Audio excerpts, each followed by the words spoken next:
a gift. Thank you so much, Nanny. It's wonderful.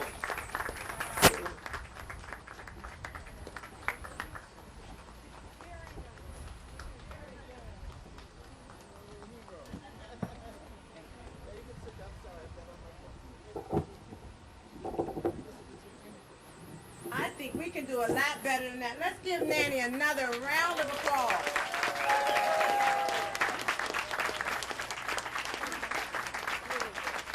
Nanny and his classmates at the Tacoma Education Campus have been working very hard under the leadership of Dr. Carol Olivia Heron. I want to make sure that everyone knows that she wrote this and worked with the students. And again, they wrote it. The students wrote it. They wrote it themselves. And he did a fantastic job representing his class today.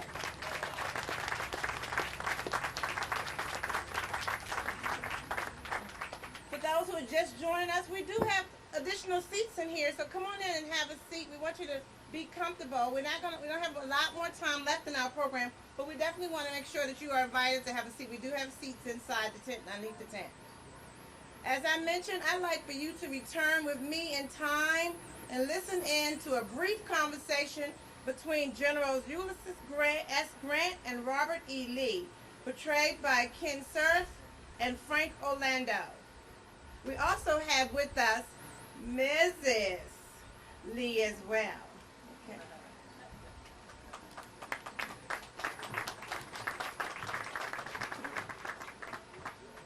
Okay. Good morning, all. It's a pleasure to be here in Washington City and represent the federal forces for all involved.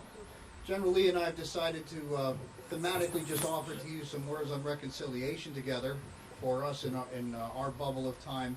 We're beyond this battle here, and the two of us have realized that the Union must come back together, the nation must be one again, and between us we're both realizing that neither one of us wanted to fight the war.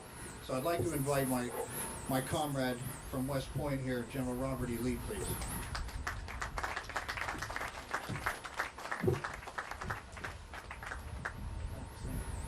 Thank you, General Grant. You know, there are two people missing here today, though. I don't see Abraham Lincoln. Where is he? He was here last year. Oh, he was? And Jubal Early. Where's Jubal Early? My bad old man. The only man that ever had the courage to swear in my presence. I like to think that General Early is bilingual. He speaks English and profanity quite well, too. Well, in keeping with tradition, Early won't make it inside the compound itself, so he can stay where he is. I think I'll be speaking as well for General Grant here, and I hope for everyone. You know, professional military men do not look upon war as the consummate resolution of any disagreement between nations. War is, after all, the sum of all evils. And what a cruel thing is war, ladies and gentlemen. Like slavery, it destroys and separates families and friends. It mars the purest joy and happiness that our Creator has provided us. It fills the hearts of mankind with hatred and enmity for his fellow man. And in many instances, that fellow man is your son, your brother, your father. You look around out here, this beautiful piece of property. You would not have recognized it in 1864. It is by far the most beautiful gift that God provides mankind, this beautiful earth of ours. But we go out of our way with artillery barrages, infantry charges, and cavalry charges to destroy the face of that most beautiful earth. And what was the result? 750,000 men died, almost all of whom were Americans. And that young man, when he read that piece up here, you could just sense it was coming from his heart, his mind. And I truly appreciate and thank you for that. And I hope that all young folks understand that war is not the perfect resolution.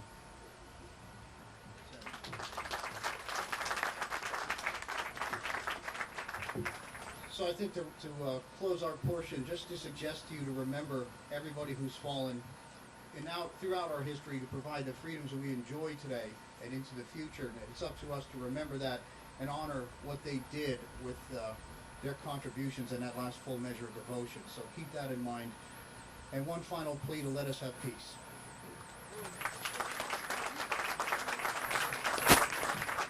Godspeed, ladies and gentlemen. Enjoy your day with us, all right?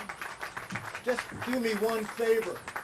When you talk to my wife, Marianna Randolph Custis Lee, don't bring up the fact that her house was illegally confiscated. This is the closest we've been to Arlington since May of 1861.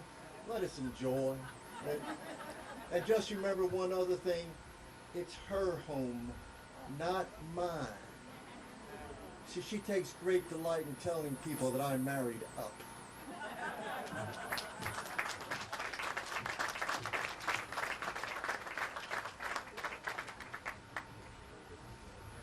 Thank you so very much, gentlemen. We really appreciated that. And again, you have an opportunity this afternoon, immediately after this program closes, and we walk across the street for a day long of programming to get photos with General Lee and Grant. So we hope that you will take advantage of that as well.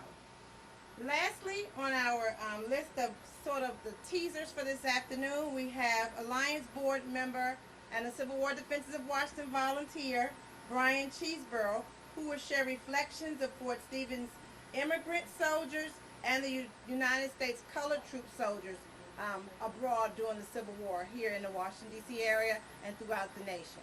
Brian?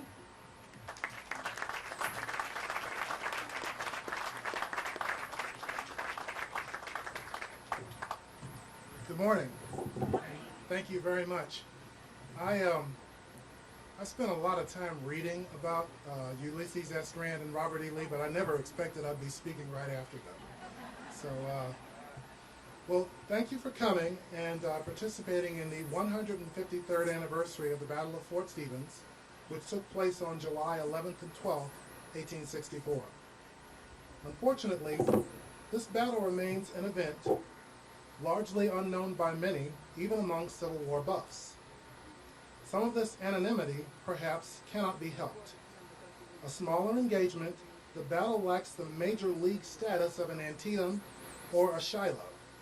It lacks the celebrity power of military leaders like William T. Sherman or Stonewall Jackson, Ulysses S. Grant or Robert E. Lee, who are with us today, though, of course. And it's overshadowed by the war's biggest battle, Gettysburg, and Appomattox, its greatest surrender. The good news is that our consciousness is changing. We are becoming more aware of this only Civil War battle fought in Washington, D.C. During the war, however, Washington City was a much smaller place inside the District of Columbia. For this reason, many publications still describe this battle as fought near Washington, D.C. We are also realizing more what could have happened had President Abraham Lincoln, who witnessed the combat, had been wounded or killed here just 4 short months before his re-election in 1864. And with an estimated 10,000 Confederate soldiers actually inside the district 153 years ago, perhaps the real high tide of the Confederacy is not well monumented and memorialized at the angle at Cemetery Ridge in Gettysburg, where Pickett's charge met its doom. Instead, maybe it's the Exxon station at Georgia Avenue and Piney Branch Road, northwest, the closest attacking Confederates actually came to the walls of Fort Stevens. And hopefully, as this commemoration every July continues to grow and add the history of this moment to the memory of the war, this place and its history will gain the recognition we believe it deserves. As I learned more about this battle and new ways to think about it, I've also learned more about the presence of African American soldiers and civilians during the conflict. Not just Elizabeth Thomas, on whose land the fort was built on, but the able-bodied citizens, white and colored, who were organized into companies, armed and placed under the command of General Alexander McCook and rushed to the northern defenses of the city. As reported on the Washington Evening Star on July 12, 1914, the battle's 50th anniversary. And just a year and a half ago, I learned of the body of colored troops witnessed marching down 12th Street near the Smithsonian Castle building, at the time one of the tallest structures in the city. We think these may have been portions of the 23rd, 27th, and 31st USCT, numbering about 270 men. They were part of a provisional brigade commanded by General Montgomery Meigs. This division manned the defenses on the right of Stevens all the way to Fort Totten. These soldiers are represented today by my unit, Company B, 54th Massachusetts Colored Infantry, as well as the 23rd United States Colored Troops, too. I would also like to acknowledge the role of foreign-born soldiers in the Civil War. Then as now, immigration to the United States was not without controversy and xenophobia.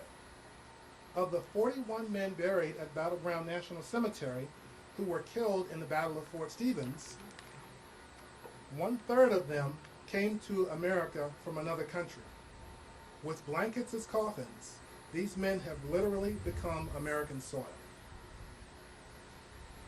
2 Civil War immigrant soldiers, thank you, I have learned about are William Thompson Stobie. Stobie was born in Scotland and immigrated to Canada. In 1864, at the age of 20, he enlisted in Battery K, 1st New York Light Artillery. He and his unit fought here at Fort Stevens. Stobie's other connection to today is that our fifer musician, Claude Bauer, has identified Private Stobie as his wife's great-grandfather's brother.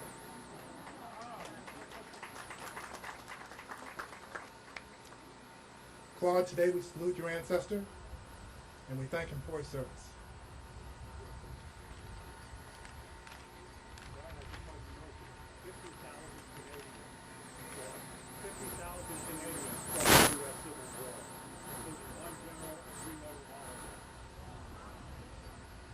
He just mentioned that 50,000 Canadians fought in the American Civil War, including 1 general and 3 Medal of Honor awardees.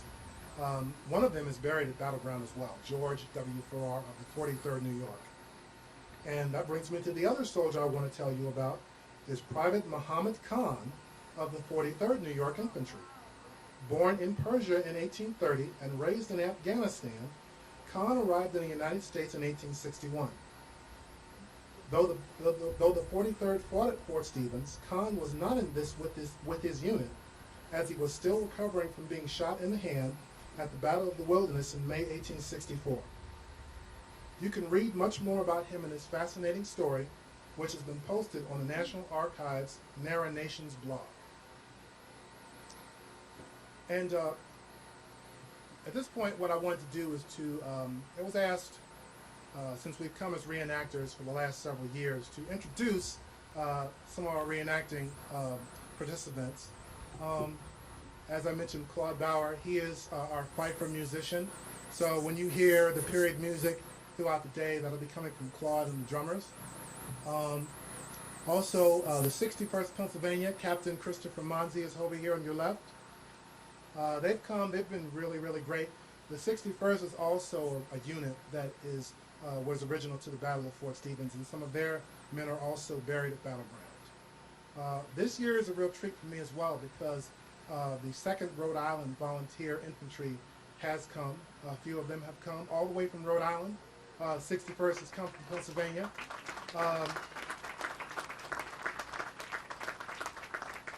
So really appreciate that. And the 2nd Rhode Island also was part of the original battle. Some of you who are familiar with the Ken Burns Civil War series may remember the young man Elisha Hunt Rhodes, who was also with the 2nd Rhode Island. Other civilian reenactors, on the left, my wife and daughter, Tammy Cheeseborough, and my daughter Savannah. My other daughter Vivian is running around somewhere. And to her right is Miss Annette Bethke. I believe it's her first time coming, and She has, I think, writing demonstrations, and Annette's really good at this. And if you ever need a flight tent set up, right there. So we also have the ladies of Freed, Free African American Women of Distinction with Pat Tyson, the Women of the American Civil War with Denise Benedetto. Pat Tyson is right here in the back.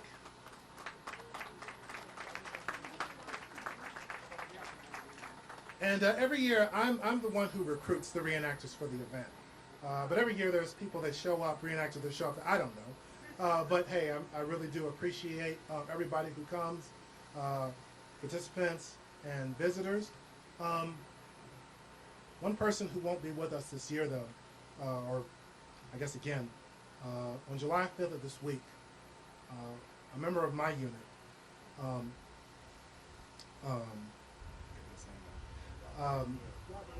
yeah, thank you. I knew I was going to do that. Robert Young, thanks guys. Oh, 54th Massachusetts, right here. Okay. Thank you. President Lewis Carter, right here in the stripes. Sergeant Major, thank you so much. This week, Robert Young passed away. He was a member of our unit. He's been involved with reenacting since 1981. Robert was a great reenactor. I never actually had the chance to reenact with him. I did do some volunteer training with him, but he had a great passion for history, for reenacting. He will be missed. He is also saluted today. And when we will be doing our firing demonstrations, we can remember those as a volley for him. And I believe we are going to try to squeeze in some salute, special salute just for Robert. So thank you very much.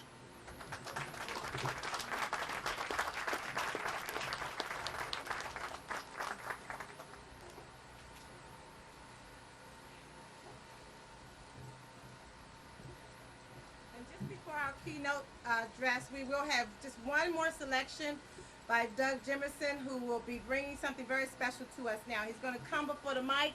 We're going to also cut off that generator as well. Keep it on. Okay, keep it on? Okay, we'll keep it on. Keep it on. Turn it on.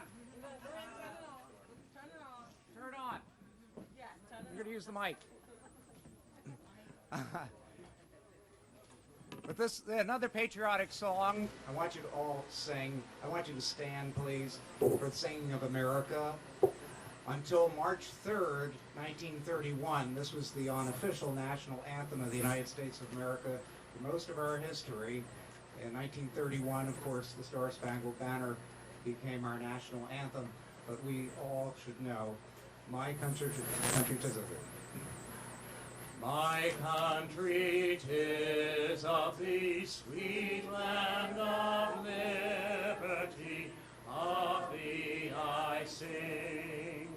Land where my fathers died, land of the pilgrim's pride, from every mountainside, let freedom bring. And another. Our fathers, God, to thee, author of liberty, to thee we sing. Long may our land be bright with freedom's holy light. Protect us by thy might, great God our King. Thank you.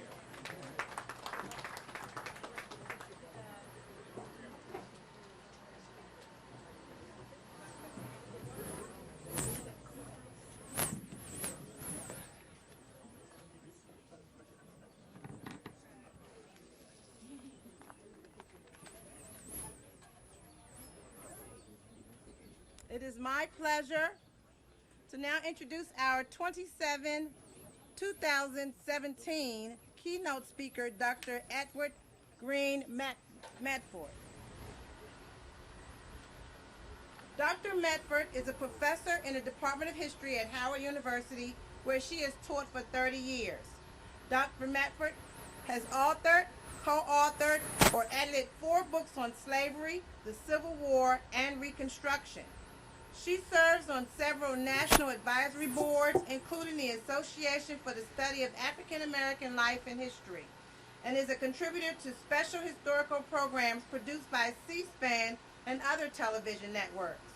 Her awards and honors include a special bicentennial edition in 2009 of the Order of Lincoln, granted by the state of Illinois for her scholarship on the 16th president.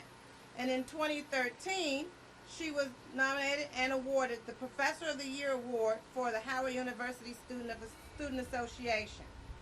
I just want to note that Dr. Medford is no stranger to the National Park Service. Dr. Medford has served as an advisor and contributor among other roles and titles. She notably served as the Director for History of New York's African Burial Ground Project. Her contributions were deemed invaluable as the National Park Service acquired the site, now known as the African Burial Ground National Monument.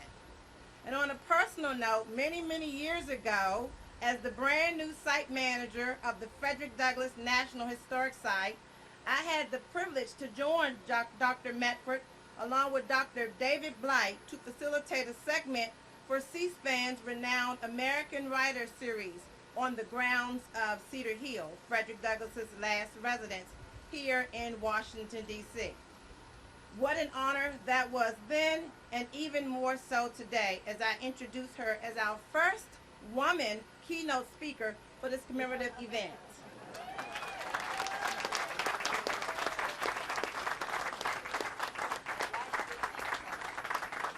She is indeed a Civil War and African American history historian and subject matter expert who has provided so much insight and research in keeping history alive and relevant to many. I'd like to now introduce to some and present to others Dr. Edna Green Medford.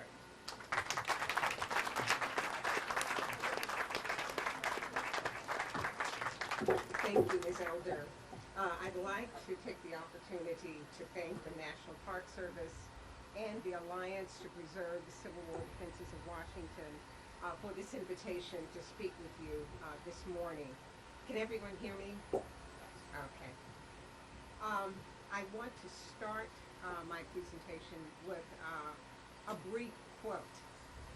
The chance is now given you to end in a day the bondage of centuries and to rise in one bound from social degradation to the plane of common equality with all other varieties of men. With these words, the greatest of the African American abolitionists and orators, at least in my estimation, Frederick Douglass, called black men to arms. The clarion was sounded after President Lincoln authorized the use of black soldiers to fight for the Union and to help liberate those enslaved in the Confederacy. It was a concession from the president black people had pursued since the war began. Douglass's appeal was not merely a call to destroy slavery, however. He, like most African Americans, believed the destruction of the South's peculiar institution was simply the first step in the quest to secure the civil rights enjoyed by other Americans. Once let the black man get upon his person the brass letters U.S., he argued. Let him get an eagle on his button and a musket on his shoulder and bullets in his pocket. And there is no power on the earth or under the earth which can deny that he has earned the right of citizenship in the United States. It was an ideal that sustained Douglass and African Americans throughout the war.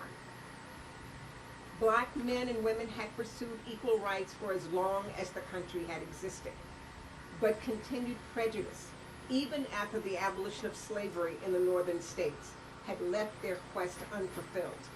The young Frenchman Alexis de Tocqueville, who visited the United States 30 years before the Civil War, observed that, quote, the Negro in the North is free, but he can share neither the rights nor the pleasures nor the labor of him whose equal he has been declared to be, and he cannot meet him upon fair terms in life or in death. Of course, the majority of African Americans suffered even more grievously than their ostensibly free counterparts. By 1860, nearly 4 million in the South lived and labored under the devastating weight of bondage, denied even the rights of basic humanity, without protection for themselves and their families, without the right to the earnings of their own hands, subjected to severe punishment at the slightest offense. The 500,000 free blacks in the North and South realized that their own fortunes were tied to their denigrated brothers and sisters. So when the war came, African Americans saw this as their moment to strike a blow for both freedom and equality. Their struggle continued throughout the war and intensified in the post-war era. It would be easy to assume that black men in their eagerness to join the fight were willing to put up with just about anything for the privilege. I assure you they were not. Stung by the inequality and injustices they faced in their daily lives, the more strident demanded that certain conditions be met before they risked their lives for the Union cause. In Michigan, for instance, black men let it be known that they would not enlist, even if allowed to do so, until distinctions based on color were removed from the laws and other official documents. In New York, where men of color could not vote on an equal footing with white men, and in Pennsylvania, where they could not vote at all, African Americans were discouraged from offering their services to a government which gave them no protection. But as soon as they were able to, many black men did enlist, and they fought with honor and distinction in spite of the internal struggles they faced inside the Union forces. And those struggles were many. Douglass and other recruiters had promised fair treatment, that black men who donned the Union blue would be treated like any other soldier. Instead, they suffered sustained discrimination and abuse. Not only were they systematically denied field grade officer rank, except in rare circumstances, they were often led by white men who were contemptuous of them. In addition, they were subjected to excessive fatigue duty and to corporal punishment for real and imagined infractions of the rules. Especially burdensome to soldiers and their families was the practice of paying black men $10 per month, 3 of which could be held back as a clothing allowance, while white soldiers of the same rank received 13. Out of desperation, black men in some units, such as the 54th Massachusetts, refused to accept any pay until the disparity was corrected. One of their number, 25-year-old James Henry Goody, decided to take the case directly to President Lincoln. Writing just weeks after black men had displayed conspicuous valor at Fort Wagner, Corporal Gooding reminded Lincoln that, quote, the patient, trusting descendants of Afric's climb had dyed the ground with blood in defense of the Union and democracy. All we lack is a paler hue and a better acquaintance with the alphabet. We have done a soldier's duty. Why can't we have a soldier's pay? Despite these hardships and more, African American men persevered. Military participation meant more than the exercise of manhood, although that was very important. Every battle won, every sacrifice endured, brought them closer to the twin goals of freedom and equality they sought. Before the war ended, nearly 200,000 black soldiers and sailors had served. Between 38,000 to 40,000 of them gave their lives in battle or succumbed to the diseases pervasive in the camps. While black soldiers pressed for justice in the military, the communities they left behind challenged discriminatory laws and practices on the home front. African Americans petitioned against disparate treatment on public conveyances, sought to secure an education for their children, and attempted to gain equal access to the voting booth.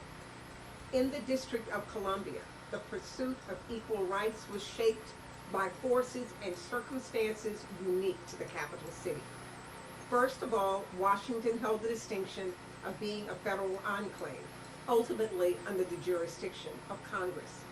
Hence, freedom came to the area through congressional action, and it was through the national legislature that policies pertaining to African American rights were devised and implemented. The district's wartime and post-war policies were further complicated by the influx of contrabands, fugitives from slavery who made their way to the Capitol for protection and opportunity.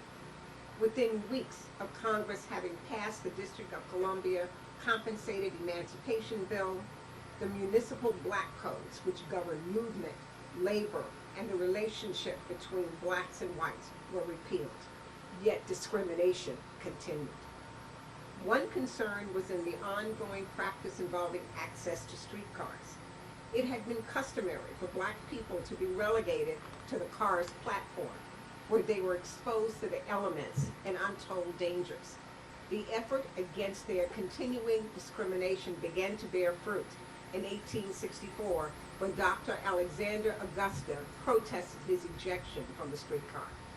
Commissioned a major in the Union Army in 1863, Dr. Augusta became a regimental surgeon and surgeon in charge at the contraband hospital in the district. And I didn't mention, but Dr. Augusta was a black man who actually finished his service as a brevet of lieutenant colonel. In February 1864, while in full uniform, he attempted to occupy the covered area of a car in an effort to get out of the rain. When Augusta refused to turn to the platform, he was removed by force. The incident came to the attention of sympathetic Republicans, including Senator Charles Sumner, after Augusta protested his treatment. Within a year, Congress had passed a law stipulating equal access to the streetcars, but such discrimination died hard in spite of the laws. In October 1865, the incomparable Sojourner Truth was forcibly removed from a district car when she refused the conductor's order to disembark. Truth reported the man to local authorities, and he was dismissed from the company and charged with assault and battery.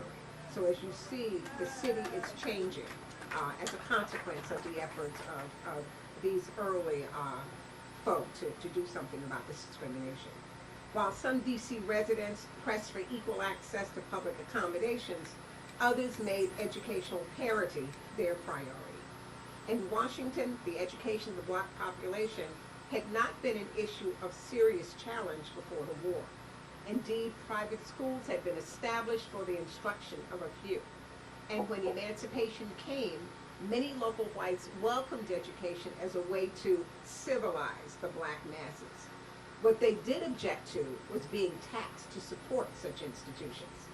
As a consequence, the earliest schools were privately funded by benevolent associations and individual efforts. Even after Congress legislated that Washington, Georgetown, and Washington County establish public schools for black children, little was done to ensure that this law was implemented. In fact, the first public school for black children did not open until much later. A second law passed in June of 1864 attempted to ensure adequate funding of black public schools at a level in keeping with the population. Even then, it is estimated that only a third of the eligible population was being served nearly a decade after emancipation. Efforts to integrate the public school system likewise failed, in part because of white resistance, but also because African American parents were less interested in integration than in having some measure of control over the schools their children attended. They objected to the composition of the Board of Trustees of the colored school, as it was called, appointed to oversee these facilities, which usually consisted of white men who had the authority to hire teachers. In 1866, a group of concerned black citizens petitioned the Interior Secretary calling for the resignation or removal of two of the trustees who they felt did not give adequate attention to the particular needs of black students. The children to be taught in these schools are our children, they wrote, and we must naturally feel a deeper interest in their proper management and ultimate success than others possibly can, who have no personal identity with them, however well they may be disposed. The petitioners sought a separate commission, which consisted of black men to oversee these schools. Although their request was denied, they were able to influence the composition of the board for a few years and ensured the appointment of 2 black men each term to fill the 3 trustee positions. African Americans realized that equal access to education was essential to their progress, but the full measure of citizenship and equality rests with access to the voting polls. In January 1866, a group of black property owners eager to secure the elective franchise submitted a petition for Congress's consideration. Quoting the Declaration of Independence, they reminded the nation's leaders that, quote, governments derive their just powers from the consent of the governed. In denying them the right of suffrage, they argued, the African American citizens of the district were disadvantaged. Without the right of suffrage, they argued, we are without protection and liable to combinations of outrage. Petty officers of the law respecting the source of power will naturally defer to the one having the vote, and partiality thus shown will work much to the disadvantage of the colored citizen. You have given us a free district and a free country. Still, without the political rights enjoyed by every other man, the colored men of the District of Columbia are but nominally free. Despite the initial objections of local white residents and a veto from President Andrew Johnson, Congress passed a law in 1866 enabling black district residents, men, to vote in local elections. All over the North, black men and women fought to have their rights, their limited rights, extended. In Illinois, John Jones, a wealthy Chicago tailor, launched a campaign to overturn the state's black laws, especially the anti-immigration legislation that barred African Americans from entering the state for the purpose of residency. This is the state of Illinois, okay, the home of Lincoln. Jones and a group of prominent black Chicagoans organized a repeal association and placed their grievances before the state legislature. We have been treated as strangers in the land of our birth, they argued. We ask only even-handed justice, and all of our wrongs will be at an end by virtue of that act. As a result of their efforts, Illinois repealed the offending codes in February 1865. In Rhode Island, the primary struggle involved desegregation of the public schools. The campaign captured the attention of restaurateur George Downing, a lifelong agitator for full equality. At 14, Downing had helped to organize a literary society whose members pledged to abstain from observing the 4th of July because the Declaration of Independence gave African Americans very little for which to celebrate. As an adult, he became an active participant in anti-slavery societies and pre-war conventions held for racial uplift and to promote equality. An ardent critic of separation of the races, he led the effort to desegregate the public schools in Newport after his own children were denied equal access to education. Newport schools were not desegregated until after the war,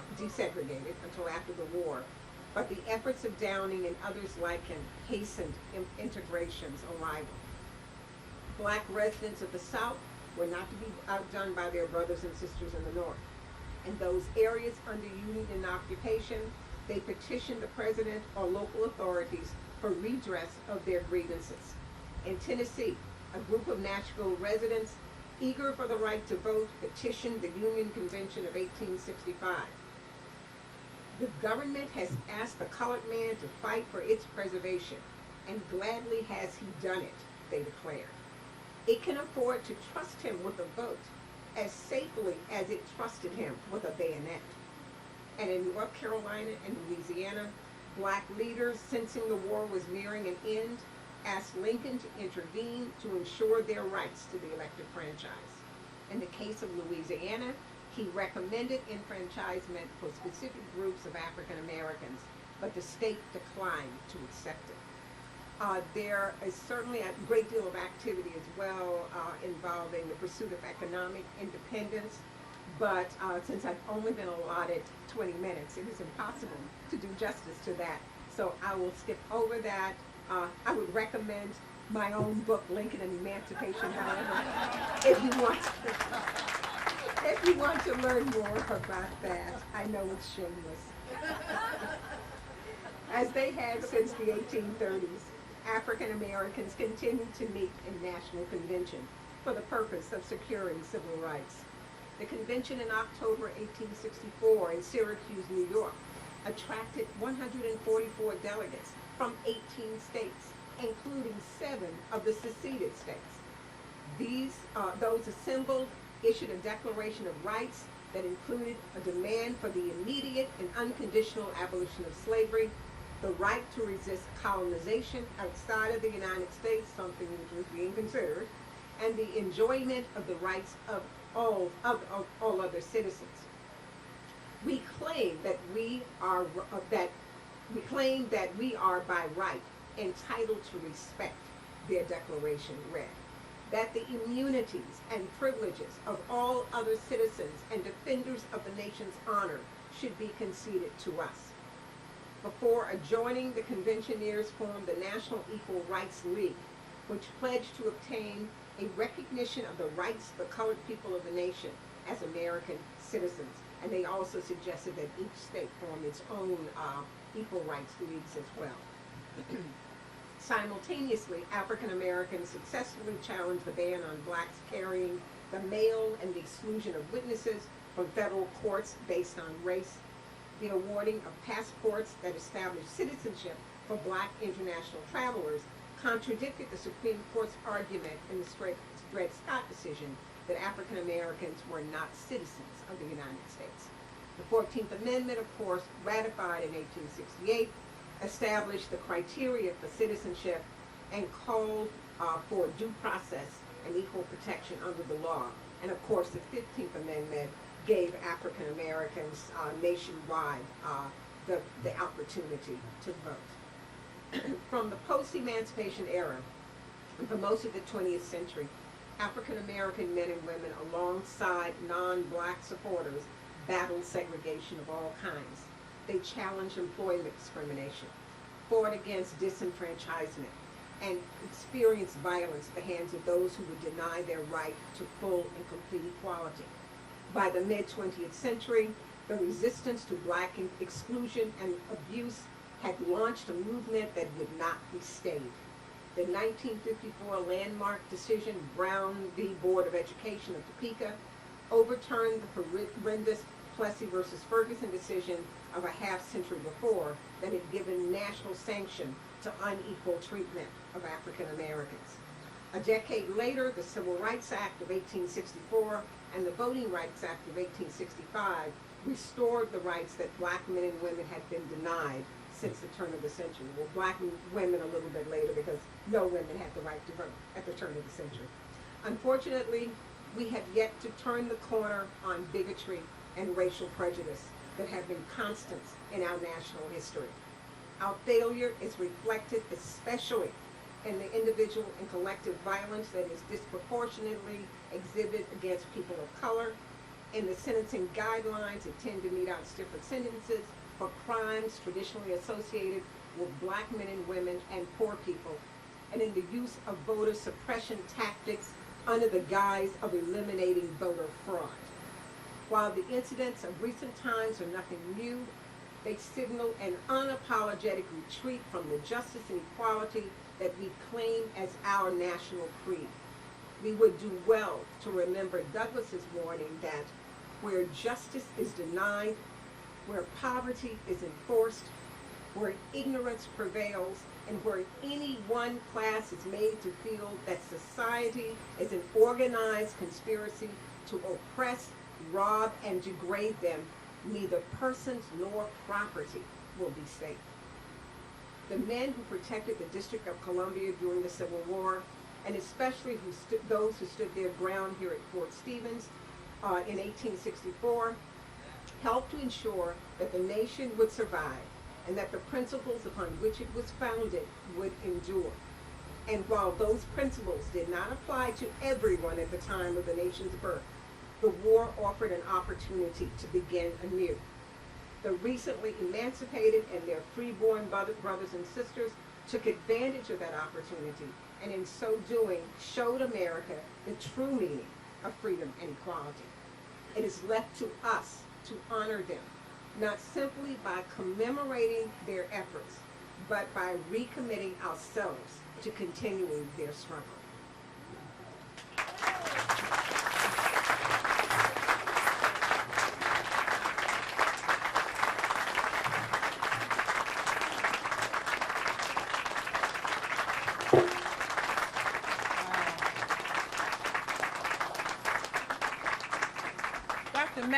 Medford, that was wonderful, very enlightening, and of course very relevant in our times.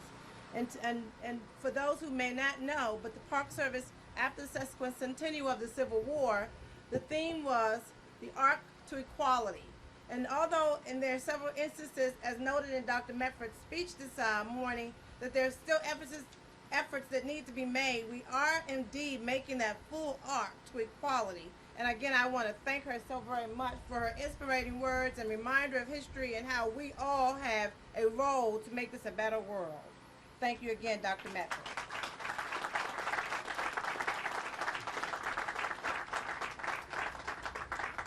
I'd like to take just a minute to recognize Church Burchard back in the back. Church, how are you? Haven't seen you in a while. Good to have you here. Church is the co-founder of the Alliance to Preserve the Civil War Defenses of Washington. He and Loretta got together and decided they were going to help to form this organization that would primarily work to advocate and preserve the Civil War defenses of Washington. Church is now an advisor to the Alliance. And again, it's really good to see him, and I hope you'll stay around so we can get a chance to talk for a little while. I'd also like to mention we have a lot of different persons in the audience today, but I'd also like to recognize Dr. Frank Cooling, who is with us. Dr. Cooling has served as not only a keynote speaker here for the commemorative events.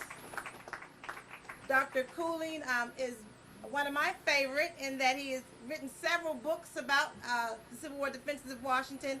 Most notably his book, Mr. Lincoln's Forts. If you've not read that one, you need to get a hold of Mr. Lincoln Forts.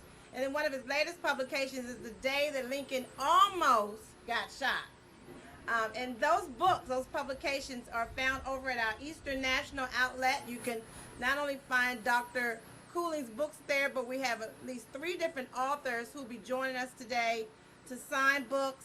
And in some cases, like Dr. Cooling, he'll be right here underneath this tent at 1 o'clock, 1:15 in fact, to talk about Fort Stevens and the battle, and again, the day that Lincoln almost got shot.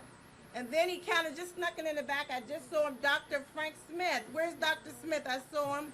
Hello, Dr. Smith. Dr. Smith has joined us, and we have representatives from the African American Civil War Museum and Memorial here today. And again, it's a pleasure to have him. We have others as well. A number of our reenactors have already been acknowledged. I again want to take this time to thank each of you all for joining us this morning for the commemorative program. But we're not done yet. In fact, we have a whole afternoon of activities planned. They're all listed on your program that if you've not received when you came in today, we have more. Our volunteers have more. They're over at the National Park Service tent as well. We have all kinds of activities, including a book signing, reenactments. We'll have a musket firing, so we're going to ask that all of you all join us across the street on the historic battleground for the firing of muskets. We're calling all men to arms, Dr. Medford, calling all men and women to arms this afternoon. So again, it is with, again, my distinct pleasure to have you all here today. Thank you all for your time and attention. And if you were here at 10 this morning, we have completely transformed that battlefield to look very much so like it looked in 1864. So we want to again invite you to come over and take a look at the various activities and exhibits that we have on display today. So again, at this time, we will now not necessarily close out this program, but we'll have everyone join us over across the street as we have the first firing demonstration today. at 12 noon. And again, we thank you all so very much for your time today. Thank you.